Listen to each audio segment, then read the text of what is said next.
postcolonialism, the debate hyphenation debate. One of the most fundamental debates involves the distinction between postcolonialism with a hyphen and postcolonialism without. Postcolonialism emphasizes a chronological rupture, marking the period immediately following the end of formal colonial rule. In contrast, postcolonialism without the hyphen refers to the broader, ongoing cultural, political, and economic legacies of colonialism. It encompasses not just the period after colonialism's end, but also its deep-rooted effects that persist within formerly colonized societies. Temporal ambiguity. Paul Poplawski, in his work English Literature in Context, notes the ambiguity inherent in the term, which has sparked debates about whether postcolonial refers to the period after colonialism begins or after it ends. This distinction is significant. If it refers to the period after the beginning of colonialism, then postcolonialism addresses the entire spectrum of colonial experiences, from resistance during colonization to the struggles of newly independent nations. However, if it refers to the period after the end of colonialism, it risks simplifying or overlooking the complex, long-term impacts of colonial power structures. Alternative terms. Given these challenges, various alternative terms have been suggested. Commonwealth literature was one such term, particularly in the mid-20th century, but it was later criticized for reinforcing ties to the British Empire, perpetuating the colonial relationship.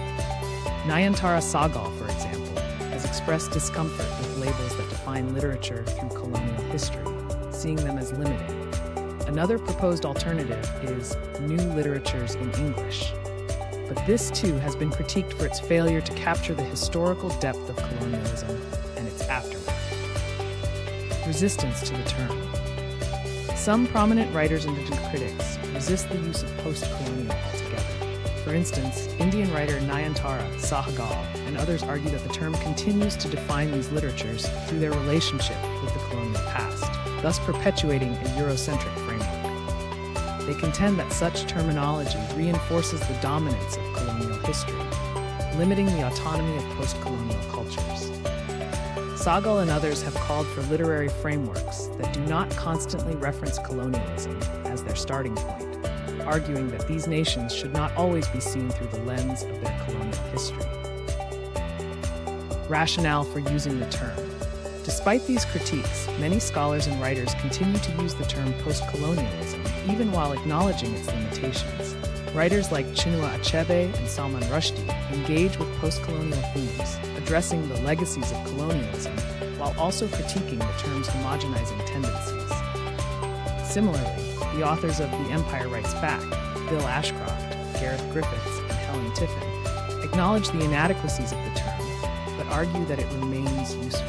They suggest that postcolonialism offers a framework for understanding the diverse and complex responses to colonialism across different regions.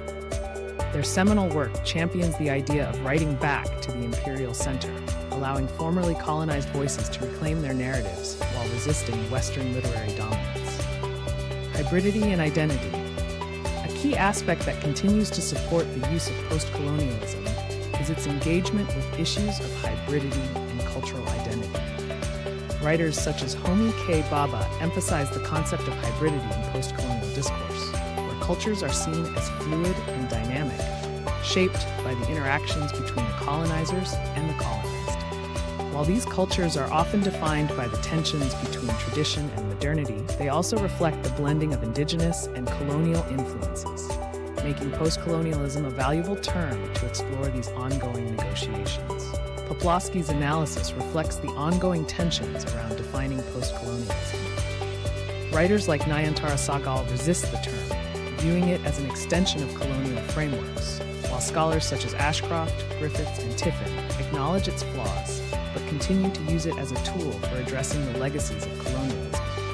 The debates around postcolonialism's meaning, whether temporal, cultural, or linguistic, highlight the complexities of capturing the full range of experiences in formerly colonized nations. As a result, while alternative terms have been proposed, postcolonialism remains a central, albeit contested, concept in literary and cultural studies.